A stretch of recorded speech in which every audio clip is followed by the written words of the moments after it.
کہ ان کی جو ہیلتھ ہے وہ ٹھیک نہیں ہے. انہوں نے سیشن لیے کچھ ان کی کمر سیدھی ہوئی, لیکن ابھی ان کا یہ ٹریٹمنٹ چل رہا ہے. میں نے مان ڈوگر کا پوڈ کاسٹ کیا, میں نے اس سے سادہ الفاظ میں پوچھا تھا, مان ڈوگر نبی صلی اللہ علیہ وآلہ وسلم کو مانتے ہو؟ ایک طرف بولا جاتا ہے ہم زیادہ مسلمان ہیں, دوسری طرف بولا جاتا ہے ہم زیادہ مسلمان ہیں. بسم اللہ الرحمن الرحیم, السلام علیکم, میں ہوں آپ کا ہوسٹ عثمان زیب اور آپ دیکھ رہے ہیں یوٹیوب چینل عثمان زیب. میں آج یہ ویڈیو نہیں بنانا چاہتا تھا, لیکن بہت زیادہ مجھے میسیجز آ رہے ہیں اور پوچھا جا رہا ہے رجب بٹ صاحب کے بارے میں کہ رجب بٹ کی اس ٹائم پہ کیا سچویشن ہے, کیا وہ پاکستان میں, کیا وہ ملک چھوڑ چکے ہیں. تو میں بڑی ڈیٹیل سے میں آج آپ سے ساری باتیں کروں گا. یہ وہ باتیں جو پچھلے ایک ہفتے سے چل رہی ہیں, ایک ہفتہ نہیں بلکہ ایک ہفتے سے زیادہ ہو گئے. ایک نئی کنٹروورسی بنی تھی رجب بٹ کے اوپر. ویڈیو نہ بنانے کا مقصد یہ تھا, چونکہ آج ایک ہفتے سے زیادہ ہو گئے, آپ لوگ مجھے میسیجز کر رہے ہو, میں اس پہ بات نہیں کرنا چاہ رہا کیونکہ میں چاہتا تھا کہ اس چیز کو ہم لوگ ہائی لائٹ نہ کریں تو زیادہ بیٹر ہے. لیکن اب ایک چیز ہائی لائٹ ہو چکی ہے اور سائبر کرائم میں وہاں پہ جا کے رجب بٹ پیش بھی ہو چکے ہیں. تو یہ سارا واقعہ میں آپ لوگوں کو بتاتا ہوں. سب سے پہلے ہم لوگ بات کریں گے رجب بٹ کی ہیلتھ کے بارے میں. تو آپ سب کو پتہ ہے کہ ان کی جو ہیلتھ ہے وہ ٹھیک نہیں ہے. انہوں نے سیشن لیے کچھ ان کی کمر سیدھی ہوئی, لیکن ابھی ان کا یہ ٹریٹمنٹ چل رہا ہے, یہ ٹریٹمنٹ ختم نہیں ہوا. تو طبیعت کی بات کریں تو طبیعت تو اس بندے کی بالکل ٹھیک نہیں ہے. باقی وہ ولاگ بنا رہا ہے, گھوم رہا ہے, وہ جس طرح بھی کر رہا ہے, لیکن دیکھا جائے تو اس کو موروں کا جو مسئلہ ہے وہ تو ہے. اب یہ مسئلہ کیسے پڑا, کیا اس پہ کوئی جادو ہوا, وجہ کیا بنی, یہ جو پچھلا ہفتہ 10 دن تھا بہت زیادہ کنٹروورسل رہے. جہاں تک جادو کی بات میں کروں تو ان کی طرف سے تو کوئی آفیشیل سٹیٹمنٹ نہیں آئی, لیکن جہاں تک میری معلومات ہے یا جہاں تک میری ورکنگ ہے, رجب بٹ کے اوپر جادو ہوا ہے, جس کی وجہ سے وہ بیمار بھی ہوا ہے, اس کے اوپر مسائل بھی چل رہے ہیں. یہ رجب بٹ لوگوں کی طرف سے سٹیٹمنٹ نہیں ہے, یہ میری اپنی ورکنگ ہے. یہ جو میں نے اپنا حساب کروایا کسی علماء سے, یا اس قسم کی ورکنگ آپ اس کو بول سکتے ہیں. میں کھل کے زیادہ بات نہیں کروں گا, لیکن رجب بٹ کے اوپر ٹھیک ٹھاک جادو ہے, اور اس کا اب توڑ یہ کرتے ہیں نہیں کرتے یہ تو یہ خود ہی کریں گے. تو پاکستان کی میں بات کروں کہ وہ پاکستان میں تو چھوڑ چکے ہیں, تو پاکستان بالکل وہ چھوڑ چکے ہیں, وہ پاکستان سے باہر جا چکے ہیں. ان پہ زمین یہاں پہ تنگ کر دی گئی تھی, میں آگے اس پہ بھی بات کروں گا. تو پاکستان میں وہ اب موجود نہیں ہے, پاکستان سے وہ جا چکے ہیں. اب وہ کس کنٹری گئے ہیں رجب بٹ جب تک خود اناؤنس نہیں کرتے وہ کون سی کنٹری میں, تو میرا خیال ہے کہ مجھے بھی اناؤنس کرنے کی ضرورت نہیں ہے. ان کی اپنی سیفٹی ہے, ان کی اپنی سیکیورٹی ہے, تو جب وہ اناؤنس کر دیں گے تو سب کو پتہ چل جائے گا. میں اس کے بارے میں نہیں بات کروں گا کیونکہ انہوں نے خود ابھی تک یہ چیز اوپن نہیں کی, تو ہم کیسے یہ چیز اوپن کر لیں. اب کنٹروورسیز تو بہت زیادہ چل رہی ہیں. میں اب بات کرتا ہوں تھوڑا سا ریسنٹ کنٹروورسی کے بارے میں. 7 سپتمبر 2023 کو رجب بٹ نے ایک ویڈیو بنائی تھی, محرم کے دن تھے. اس میں انہوں نے کچھ ورڈ بولے تھے جس کو لے کے ایک واویلا مچ گیا. جی انہوں نے صحابہ کرام کی نعوذ باللہ صحابہ کرام کی شان میں گستاخی کی ہے. لاسٹ ٹائم سعودی عرب میں جب رجب بٹ نے خانہ کعبہ کے سامنے کھڑے ہو کے ایک معافی مانگی تھی, قرآن پاک پہ ہاتھ رکھ کے معافی مانگی تھی کہ میں آئندہ احتیاط کروں گا, میں آئندہ کسی قسم کی بھی ایسی کوئی حرکت نہیں کروں گا. اس سے پہلے بھی جو کچھ ہوا میں نے جان کے نہیں کیا, لیکن جن لوگوں کی دل آزاری ہوئی ہے تو میں اس کی معافی چاہتا ہوں. بڑے کلیئر سٹیٹمنٹ انہوں نے دی تھی. لیکن اب 7 ستمبر 2023 کی ویڈیو سے ایک کلپ نکالا جاتا ہے اور اس کے بعد ان کے اوپر الزامات لگتے ہیں, پھر اس کے بعد کوئی فتویٰ بھی آ جاتا ہے, پھر ان کو سائبر کرائم میں بلایا بھی جاتا ہے, اور کچھ اینکرز کی طرف سے, کچھ لوگوں کی طرف سے ایسی باتیں کہ رجب بٹ کے ساتھ 3 گھنٹے انویسٹیگیشن ہوئی ہے, ان کے موبائل سے ویڈیوز نکلی ہیں, کچھ لڑکیوں کی ویڈیوز نکلی ہیں, مطلب خود سے باتیں. ایک وہ بندہ پیش ہوا قانون کے سامنے. آپ سب کو پتہ ہے پہلے جب وہ پاکستان سے باہر تھا یہ بولا جاتا تھا کہ وہ پاکستان نہیں آتا, قانون کو فیس نہیں کرتا. جب وہ پاکستان آیا, قانون کو فیس کرنے کی اس نے کوشش کی, تو اس کے ساتھ کیا ہوا, اس کو ٹارچر کرنا سٹارٹ کر دیا. پھر اس کے بعد اس کی ویڈیوز ڈیلی واچ ہوتی تھیں کہ ان میں سے کوئی چیز نکلے, لیکن اب وہ چونکہ احتیاط کرتا ہے تو اس کی وجہ سے اب نیا تو کچھ نہیں نکلا, محرم بھی گزر گیا. اب پرانے محرم سے ایک 2023 والے محرم سے ایک ویڈیو نکالی جاتی ہے اور پھر اس کو وائرل کر دیا جاتا ہے, اور اس کے بعد پھر ایک سلسلہ سٹارٹ ہو جاتا ہے. اس دوران آپ سب کو پتہ ہے کہ رجب بٹ کی گاڑی کے کالے شیشے ہوتے ہیں, ان کے دوست کی گاڑی ہوتی ہے چودھری صاحب کی, اس سے بھی وہ شیشے بلیک پیپر اتارا جاتا ہے, اور پھر وہ نیوز وائرل ہو جاتی ہے کہ رجب بٹ کی گاڑی سے پیپر اترا. یعنی پاکستان کے اندر مشہور ہونا اتنا بڑا جرم ہے. اگر مشہور ہونا ہے تو آپ کسی اور کنٹری میں جاؤ. یہ رجب بٹ کی جو ان کی سٹیٹمنٹ بھی ہے, آپ سب نے ان کی انسٹاگرام کی سٹوری دیکھ چکے ہوں گے. یہ 2023 والی جو ان کی ویڈیو ہے 7 سپتمبر والی, اس ٹائم پہ رجب بٹ مشہور نہیں تھا, وہ ایک عام سا بندہ تھا, اس کو فیم نہیں ملا تھا, وہ اپنی ویڈیو بنا رہا تھا, اپنا ولاگ کر رہا تھا یوٹیوب کے لیے. آپ سب کو پتہ ہے کہ اسلام کا نالج ہمارے علماء کے پاس زیادہ ہے, ہمارے مفتیاء کرام کے پاس زیادہ ہے. اور جس طرح میں ایز اے لے مین ایک نارمل بندے کی میں بات کروں تو میں اپنی نماز پڑھتا ہوں, جو میرے بیسک کانسیپٹس ہیں, جو ہمارے استاذوں نے ہمیں سکھائے ہیں, جو ہمارے علماء نے ہمیں سکھائے ہیں, ہم ان چیزوں کو فالو کرتے ہیں. اب کسی کی ویڈیو نکالنا, پھر اس کے بعد اس پہ لڑائی بحث شروع ہو جانا, کچھ لوگ بولتے ہیں جی اس نے بے حرمتی کی ہے, کچھ لوگ کہتے ہیں نہیں کی, پھر اس کے بعد اداروں پہ اتنا پریشرائز کر دیا جاتا ہے. آپ سائبر کرائم کی میں بات کروں تو اتنے دنوں سے کوشش کی جا رہی تھی کہ کسی طرح رجب بٹ کے اوپر کوئی اسٹیٹمنٹ دی جائے, پھر اس کے بعد اس میں ان لوگوں کو کامیابی بھی ہوتی ہے.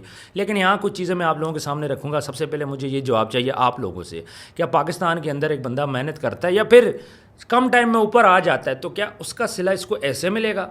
چاہے سوشل میڈیا پہ لوگ ہوں وہ رجب بٹ کے خلاف ہو رہے ہیں, کیوں خلاف ہو رہے ہیں؟ آل بیکاز آف پاپولیرٹی, کیونکہ اس کو ایک پاپولیرٹی مل چکی ہے. اس کے گھر کے باہر آپ چاہو تو لوگوں کا ایک جمگٹھا کھڑا ہوتا ہے. یہ وہی لوگ ہیں جو چاہتے ہیں کہ رجب بٹ ان کا دوست ہو, رجب بٹ ان سے بات کرے, اور جب وہ ان کو لیفٹ نہیں کراتا چونکہ ٹائم کی کمی ہے, اس کے بعد یہی لوگ اس کے خلاف ہو جاتے ہیں. ماضی میں بھی ہم نے دیکھا ہے کہ یہ سب کچھ رجب بٹ کے ساتھ ہوتا رہا ہے. پاکستان کے اندر ایک بندہ اگر ترقی کرے گا, غریب بندہ, ایک بندہ جو نیچے سے اوپر اٹھ کے آئے, تو کیا اس کے ساتھ پھر ایسا کیا جائے گا؟ کیا اس کی اپنی فیملی نہیں ہے, لوگ نہیں ہے؟ جب وہ بول رہا ہے کہ منو معاف کر دو, سوشل میڈیا پہ آ کے اس نے معافیاں مانگی ہیں. میاں بلال ایڈوکیٹ والا معاملہ دیکھ لیں, نماز والا, اس نے معافی مانگی, علماء کو اکٹھا کیا. علماء نے بھی اس ٹائم پہ یہ بات بولی تھی کہ رجب بٹ نے جان بوجھ کے کچھ بھی نہیں کیا, لیکن پھر بھی رجب بٹ نے معافی مانگی. دوبارہ 295 کا مسئلہ ہوتا ہے تو رجب بٹ پھر معافی مانگتا ہے, اور اس کے بعد وہ بول دیتا ہے کہ بھائی میں نے جان بوجھ کے کوئی چیز بھی نہیں کی, میرا مقصد یہ نہیں تھا. وہ کیسز بھی ابھی اس پہ چل رہے ہیں, ان کو وہ فیس کرنے پاکستان آیا تھا, لیکن کیا ہوا, دوبارہ اس کو پاکستان سے باہر جانا پڑا. اس کے بعد دوبارہ ایک پرانا کلپ. مجھے یہ بتائیں کہ پرانی ویڈیوز رجب بٹ کی دیکھتے ہی کیوں ہیں لوگ؟ اگر آپ نے اس میں سے اتنے کیڑے نکالنے ہیں, آپ کو پسند نہیں ہے, تو آپ اس کا ولاگ کیوں دیکھتے ہو؟ ہاں, جب سے اس نے قرآن پاک پہ ہاتھ رکھا, جب سے مذہب کا معاملہ سامنے آیا, اس کے بعد سے اب تک کیا اس نے کوئی ایسی بات کی ہے جو ہمارے مذہب کے خلاف ہو؟ یہ بندہ جو ہمیشہ بات کرتا ہے اہل بیت کی, آپ سب کو پتہ ہے اہل بیت کو ہم بھی مانتے ہیں, آپ بھی مانتے ہو, ہر مسلک مانتا ہے, ہر مسلمان مانتا ہے. اہل بیت کو یہ جو لوگ مانتے ہیں, اس کی خاطر یہ لوگ زنجیر زنی کرتے ہیں. اب زنجیر زنی کرنا صحیح ہے یا صحیح نہیں ہے, سیپریٹ ٹاپک ہے, لیکن ان کی فیل کیا ہوتی ہے دل سے؟ امام حسین علیہ السلام کے لیے یہ سارا کچھ کرتے ہیں, جو بھی کرتے ہیں. اہل بیت کو بھی یہ مانتے ہیں, پھر حضور صلی اللہ علیہ وآلہ وسلم کو بھی یہ مانتے ہیں. میں نے مان ڈوگر کا پوڈ کاسٹ کیا, میں نے اس سے سادہ الفاظ میں یہ پوچھا تھا, مان ڈوگر نبی صلی اللہ علیہ وآلہ وسلم کو مانتے ہو؟ تو اس نے بولا تھا کہ جو نبی صلی اللہ علیہ وآلہ وسلم کو نہیں مانتا وہ کتے سے بھی بدتر ہے. کہتے ہر مسلمان مانتا ہے. اب مسئلہ یہاں پہ کیا ہو رہا ہے, اہل سنت والے بول رہے ہیں کہ ہم نبی صلی اللہ علیہ وآلہ وسلم کو زیادہ چاہتے ہیں, اہل تشیع بول رہے ہیں کہ ہم نبی صلی اللہ علیہ وآلہ وسلم کو زیادہ چاہتے ہیں. ایک طرف بولا جاتا ہے ہم زیادہ مسلمان ہیں, دوسری طرف بولا جاتا ہے ہم زیادہ مسلمان ہیں.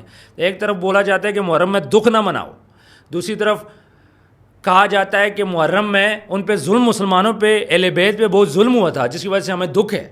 ہر کسی کا اپنا کانسیپٹ ہے بھائی, جو اپنے کانسیپٹ پہ جاتا ہے جائے. جس نے محرم کو خوشی کا دن سمجھنا ہے سمجھے, جس نے برا سمجھنا ہے یا سوگ والا دن سمجھنا ہے وہ اس کو سمجھے. ہر کسی کی اپنی فیلنگ ہوتی ہے, لیکن اینڈ پہ آپ دیکھیں مقصد کیا ہے.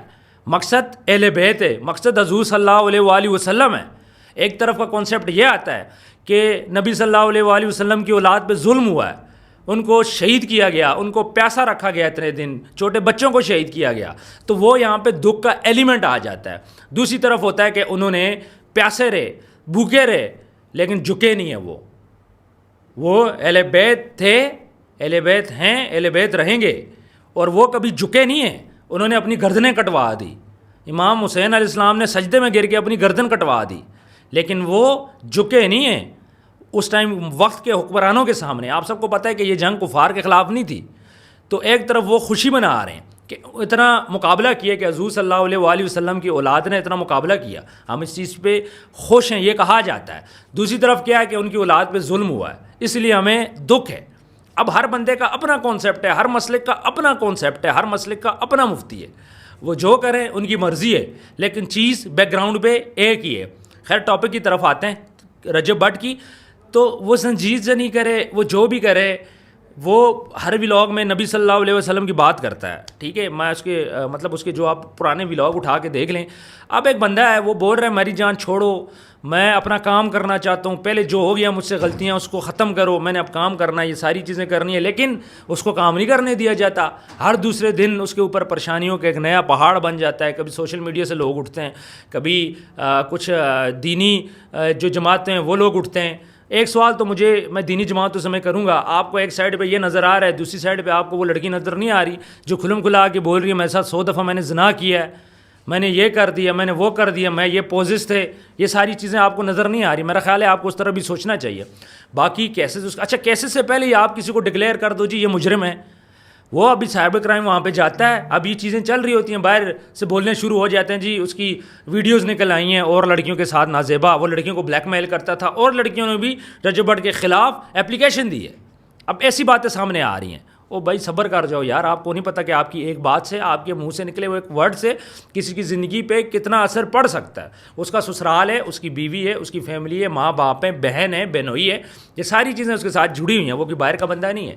باقی جو اس کی فیملی ولاگنگ والا مسئلہ ہے اس کو میں نہیں کہوں گا کہ وہ ٹھیک ہے, لیکن جو ہمارے ڈراماز ہوتے ہیں, جو باقی ساری چیزیں ہوتی ہیں, اگر ان چیزوں پہ آپ نے سٹاپ کرنا ہے آپ کو وہاں بھی سٹاپ کرنا پڑے گا. میں اس چیز کی سائڈ نہیں لے رہا, وہ اس کا اپنا کانٹینٹ ہے. رجب بٹ کا کانٹینٹ اچھا ہے, رجب بٹ کا کانٹینٹ برا ہے, وہ اس کا پرسنل میٹر ہے. وہ لوگ اس کو جو دیکھنا پسند کرتے ہیں پسند کریں, جو نہیں دیکھنا پسند کرتے وہ اس کو پسند نہ کریں.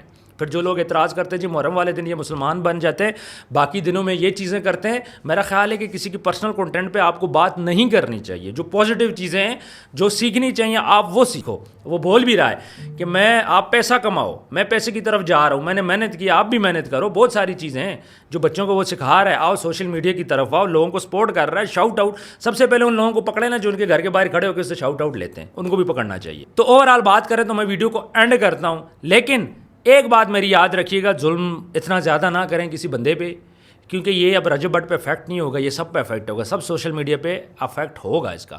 اچھا آپ لوگوں نے ویڈیو کو زیادہ سے زیادہ شیئر کرنا ہے, ٹھیک ہے, میکسیمم آپ نے آواز اٹھانی ہے جس پلیٹ فارم پہ بھی اٹھا سکو. اور اگین اتنے دن میں نے اس لیے بات نہیں کی کہ میں اس چیز کو ہائی لائٹ نہیں کرنا چاہتا تھا, لیکن آج تھوڑی سی مجبوری بن گئی. میسیجز بہت زیادہ ہیں, کالز بہت زیادہ ہیں, لوگ بول رہے تھے کہ آپ ٹک ٹاک سے کیوں آئے, وہ لائیو بھی نہیں آتے. میں لائیو میچز کھیلنے نہیں آتا, میں شارٹ ٹائم کے لیے ہر دوسرے تیسرے دن بعد آ کے گھنٹہ دو میں لائیو پہ بیٹھتا تھا. میں نے وہ آنا بھی چھوڑ دیا کیونکہ لوگ اس قسم کی باتیں کرتے تھے, اس قسم کی چیزیں کرتے تھے کہ میں نے کہا دفع کرو یار, یہاں پہ بیٹھنا میرے لیے کم سے کم مناسب نہیں ہے. دوسری بات, جو کسی کو ماں بہن کی گالیاں نکالتے ہیں, ہر بندے کی ماں بہن ہے. جو بندہ بولے نہیں ہے تو میرا خیال ہے وہ بندہ غلط ہے. اس لیے آپ لوگ خیال رکھو کسی کی ماں بہن کو گالیاں نہ دو. اب رجب بٹ چونکہ پاکستان چھوڑ چکا ہے, وہ باہر جا کے کیا کرتا ہے, کیا اس کی اسٹیٹمنٹ آتی ہے, جو نئی بات آئے گی میں انشاءاللہ آپ لوگوں کے سامنے رکھوں گا. میں خود سے کوئی بات نہیں کروں گا. بہت ساری باتیں میرے مائنڈ میں جو ابھی بھی چل رہی ہیں, بہت سے سوالات ہیں, میں آئندہ آنے والی ویڈیو میں کروں گا. بٹ رائٹ ناؤ ابھی میں وہ کوئی بات ایسی نہیں کرنا چاہتا کہ جس سے رجب کے لیے بھی مسائل بنے, جس سے کسی اور کے لیے بھی مسائل بنے. ایٹ دا اینڈ اس کی ماں ہے, وہ پریشان ہے. ایون اس بندے تک جادو تک اس پہ کر دیا گیا. یار جادو سے بھی, اب جادو کیا اسلام میں جائز ہے؟ ناجائز ہے. جب جادو تک ایک بندے پہ ہو جاتا ہے تو اس کا کیا مطلب ہے؟ ایک دفعہ مان لیتے ہو کہ بھائی چلو وہ دین اسلام سے بھٹکا ہوا ہے, وہ دین اسلام سے خارج ہے, آپ مان لیتے ہیں, تو پھر کیا اس پہ جادو بنتا ہے؟ پھر بھی ایک طرف آپ اس کو اسلام سے نکال رہے ہو, دوسری طرف آپ غیر اسلامی کام کر کے اس پہ جادو کر رہے ہو. تو یہ ساری چیزیں ہمیں سوچنی چاہیے. اپنا ڈھیر سارا خیال رکھیے گا. ملتے ہیں نیکسٹ ویڈیو میں. اللہ حافظ.